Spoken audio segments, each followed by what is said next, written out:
The alarm screams. It's a jagged, synthetic sound that tears through the fabric of your REM cycle like a serrated blade. You don't wake up. You surface, gasping, into a room that feels smaller than it did yesterday. The air is stale, heavy with a phantom scent of unwashed dishes and the cold, metallic taste of residual exhaustion. You stare at the ceiling, counting the cracks in the plaster, feeling the familiar, hollow ache in your chest. The crushing weight of knowing that today is just a carbon copy of yesterday. You get up, your feet hitting the floorboards with a dull thud. You are tired. Not the kind of tired that a good night's sleep fixes, but a deep cellular fatigue, a kind that comes from spending your life performing a script you never wrote. You head to the kitchen, the linoleum cold beneath your bare feet. You're already thinking about the commute, the traffic, the faces you hate, the screen you have to stare at for 8 hours to earn the privilege of paying for the bed you're currently trying to leave. You're working hard, aren't you? You're the first one in, the last one out. You've got the dark circles under your eyes to prove it. You've got the calluses on your palms and the frayed nerves to show for your hustle. But here is the secret that keeps you awake in the silence of 3 a.m. The harder you work, the further you fall behind. You are running on a treadmill that someone else is controlling, and the faster you sprint, the more they ramp up the resistance. You think it's a lack of effort. You think if you just put in 10 more hours, just one more project, just a little more blood, you'll finally cross the finish line. You're wrong. You're not being held back by a lack of sweat. You're being held back by a blueprint you didn't draw. It starts with a realization of the inertia trap. You look at your to-do list, a chaotic scroll of urgent, meaningless tasks that feel like mountains but function like sand. You spent yesterday answering emails that didn't matter, attending meetings that were just performance art, and grinding until your brain felt like wet concrete. You feel the pulse in your temples. You realize that you've been measuring your worth by the degree of your exhaustion. If you're not tired, you feel guilty. If you're not miserable, you feel like you aren't doing enough. But look closely at that exhaustion. It isn't the price of success, it's the tax you pay for lack of direction. You stop in the middle of your kitchen, holding a cup of lukewarm coffee, and the realization hits you with the force of a physical blow. You are moving at 100 miles an hour, but you are moving in a circle. You stop measuring productivity by how tired you are. You drop the list. You let the silence of the room expand, and for the first time, you actually hear the hum of the refrigerator. But the silence is dangerous, isn't it? It's loud. It's confrontational. Within minutes, the itch starts, that phantom limb sensation in your pocket. Your phone, your Pavlovian tether. You reach for it, your thumb hovering over the screen, ready to drown out the sudden clarity with a flood of blue light dopamine. You want to scroll, you want to see what someone else is doing, what they're eating, who they're fighting with. You want to numb the anxiety of being alone with your own potential. But you stop. You catch your hand trembling. You see the screen go black, and you catch your own reflection pale. Strained, desperate for a hit of someone else's life to ignore your own. You put the phone face down. You push it away. The urge to check, to consume, to distract is a physical pressure, like an addiction screaming for a fix. You sit through the discomfort. You realize that your phone has been the leash keeping you in your place, ensuring you're always just distracted enough to be manageable. You delete the noise. You force yourself to sit in the chair and just think. Then comes the cold, hard stare of the scarcity mirage. You've been living like a hunted animal, terrified that if you don't scrape every penny, if you don't hoard every resource, you'll be thrown to the wolves. You look at your bank account and feel a visceral knot in your stomach. The fear of the bottomless pit. You realize that this fear isn't protecting you. It's anchoring you to the bottom of the ocean. You've been viewing money as a limited resource, a finite pie that you have to fight for, and that desperation has been leaking into every decision you make. You see yourself turning down opportunities because you're afraid of the cost. You're saving yourself into poverty. You realize that you've been treating money as an end rather than a tool, a master rather than a servant. You make the pivot. You stop spending to survive, and you start allocating to build. It's a terrifying shift the moment you stop clutching your resources and start deploying them like a commander on a battlefield. Days roll into weeks, and the patterns start to reveal their jagged edges. You look at the system around you, the company, the industry, the societal structure, and you You realize it's a machine designed to turn your time into their equity.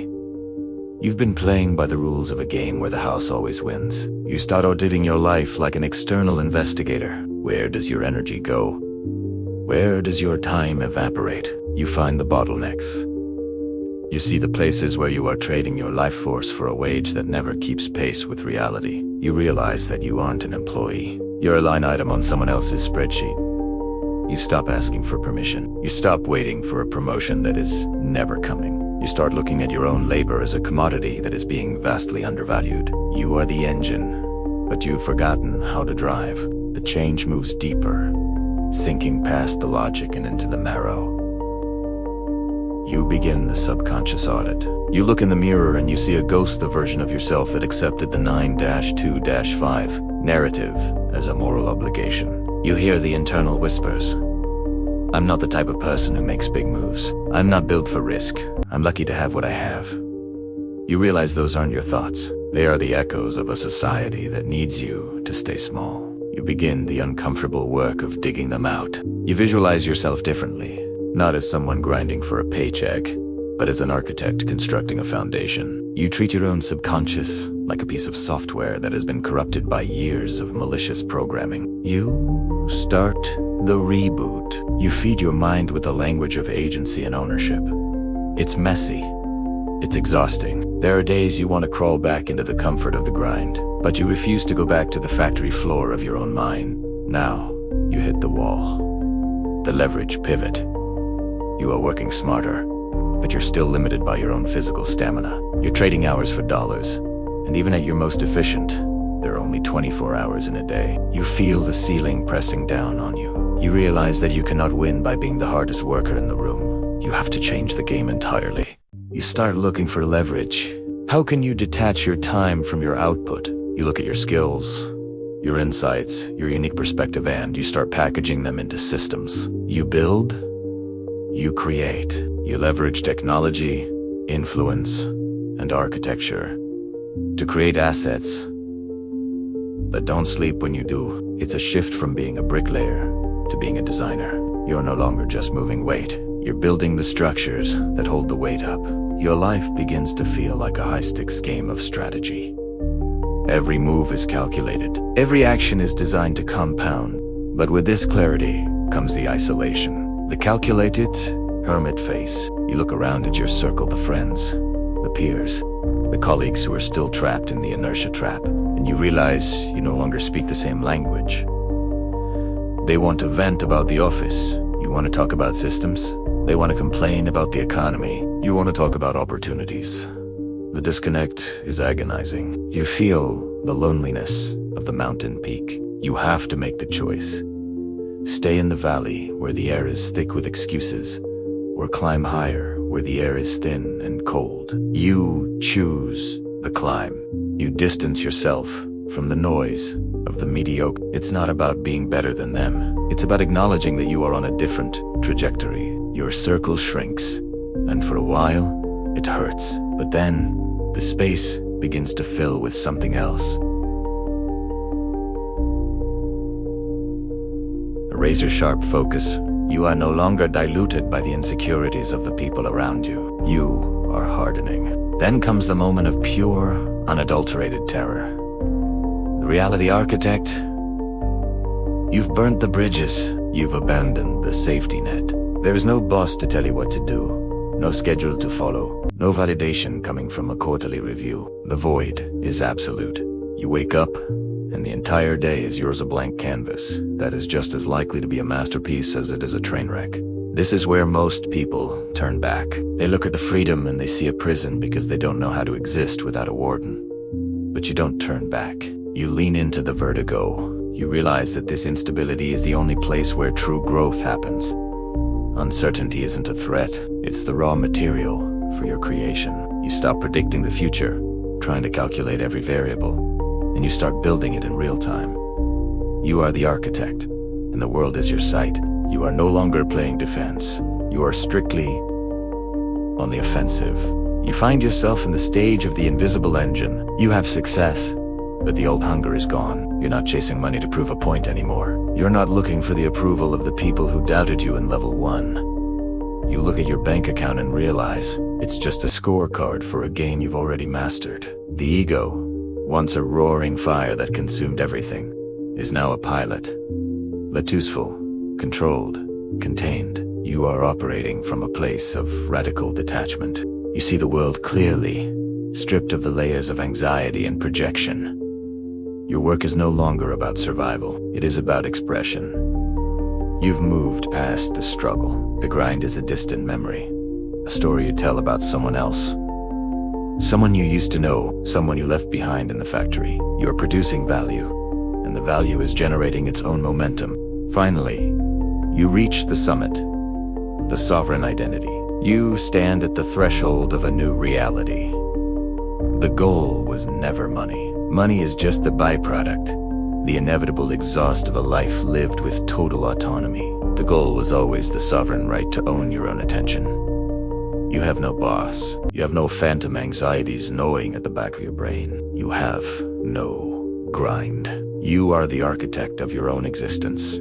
You walk through the world differently. You don't ask for permission, you don't wait for approval, and you don't fear the collapse, because you know how to build from the ruins. You look back at the person you were at the beginning, the one staring at the ceiling, trapped in the inertia, fueled by the scarcity. Terrified of the silent sand, you don't feel pity. You feel a profound respect for the struggle that forged you. The paradox was never about working harder. The paradox was always about who you were becoming while you were working. If you chase the money, you'll spend your life running in circles. If you build your identity, if you curate your own subconscious, if you master the architecture of your attention, then the money will have no choice but to follow. You aren't here to be a cog in the machine. You aren't here to be a victim of your own habits. You are here to design. The world is waiting for your design. The question isn't whether you have enough time or enough resources. Or in Oglak, the question is whether you have the courage to stop running, stop grinding, and start owning the blueprint of your own life. Everything you've been looking for, the wealth, the freedom, the sense of purpose is waiting on the other side of the person you are currently afraid to be. The alarm is going to go off tomorrow morning. The question is, who will be the one waking up? Will it be the servant or the architect? The choice is the only thing that was ever yours to begin with. Claim it. Own it, and then build something that lasts longer than the grind. Because at the end of the day, when the lights dim and the machine shuts down, the only thing you take with you is the integrity of the life you chose to build for yourself. The paradox is solved. The game is yours to play. The only thing left to do is to start.